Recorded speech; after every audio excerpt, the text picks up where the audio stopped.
Fala, leitores da Bíblia. Hoje a nossa leitura vai ser em Atos, capítulo 4.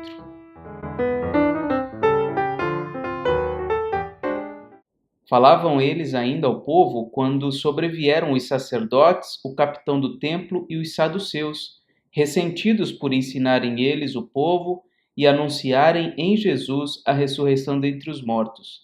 E os prenderam, recolhendo-os ao cárcere até ao dia seguinte, pois já era tarde.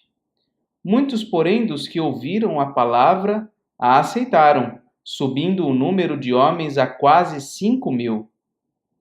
No dia seguinte, reuniram-se em Jerusalém as autoridades, os anciãos e os escribas, com o sumo sacerdote Anás, Caifás, João, Alexandre e todos os que eram da linhagem do sumo sacerdote. E pondo-os perante eles, os arguíram: com que poder ou em nome de quem fizestes isto?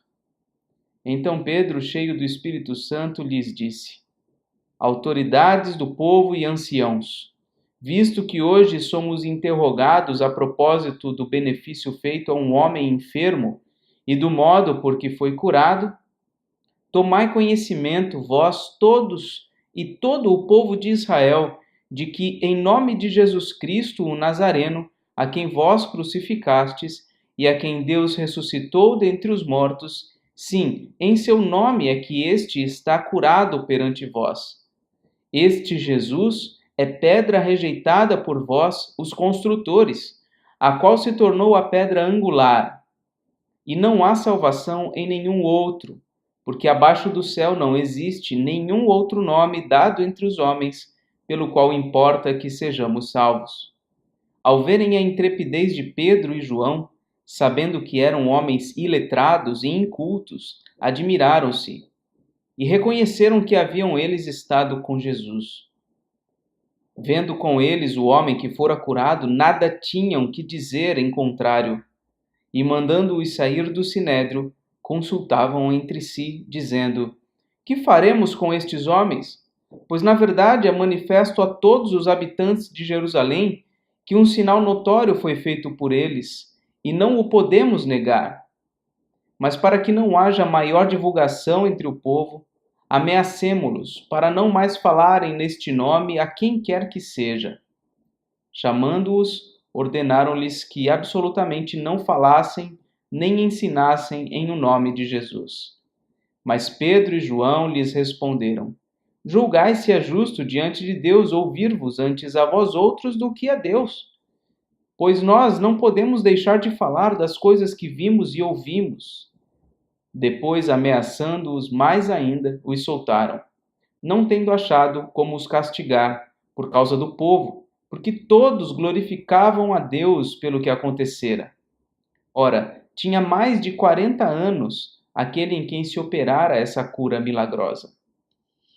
Uma vez soltos, procuraram os irmãos e lhes contaram quantas coisas lhes haviam dito os principais sacerdotes e os anciãos. Ouvindo isto, unânimes levantaram a voz a Deus e disseram: tu, soberano Senhor, que fizeste o céu, a terra, o mar e tudo o que neles há, que disseste por intermédio do Espírito Santo, por boca de Davi, nosso pai, teu servo, porque se enfureceram os gentios e os povos imaginaram coisas vãs. Levantaram-se os reis da terra e as autoridades ajuntaram-se a uma contra o Senhor e contra o seu ungido. Porque verdadeiramente se ajuntaram nesta cidade contra o teu santo servo Jesus, ao qual ungiste Herodes e Pôncio Pilatos, com gentios e gente de Israel, para fazerem tudo o que a tua mão e o teu propósito predeterminaram. Agora, Senhor, olha para as suas ameaças e concede aos teus servos que anunciem com toda a intrepidez a tua palavra, enquanto estendes a mão para fazer curas, sinais e prodígios por intermédio do nome do teu santo servo Jesus. Tendo eles orado, tremeu o lugar onde estavam reunidos. Todos ficaram cheios do Espírito Santo e com intrepidez anunciavam a palavra de Deus. Da multidão dos que creram, era um o coração e a alma. Ninguém considerava exclusivamente sua nenhuma das coisas que possuía. Tudo, porém, lhes era comum. Com grande poder, os apóstolos davam testemunho da ressurreição do Senhor Jesus, e em todos eles havia abundante graça, pois nenhum necessitado havia entre eles, porquanto os que possuíam terras ou casas, vendendo-as, traziam os valores correspondentes e depositavam aos pés dos apóstolos. Então se distribuía a qualquer um, à medida que alguém tinha necessidade.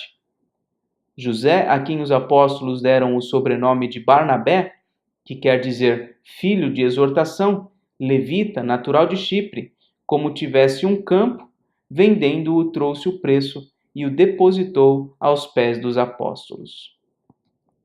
A oposição contra a igreja, contra a pregação do evangelho, sempre existiu e sempre vai existir. Por isso é preciso que a gente esteja sempre na dependência de Deus, orando e buscando que Ele nos ajude a avançar pregando o evangelho com intrepidez e com ousadia. Que a gente possa se mirar nesses exemplos descritos aqui no livro de Atos. Que a gente possa, como igreja, avançar pregando o evangelho e vivendo em comunidade, segundo a vontade de Deus. Que Deus nos ajude. Amanhã a gente continua a nossa leitura. Até amanhã.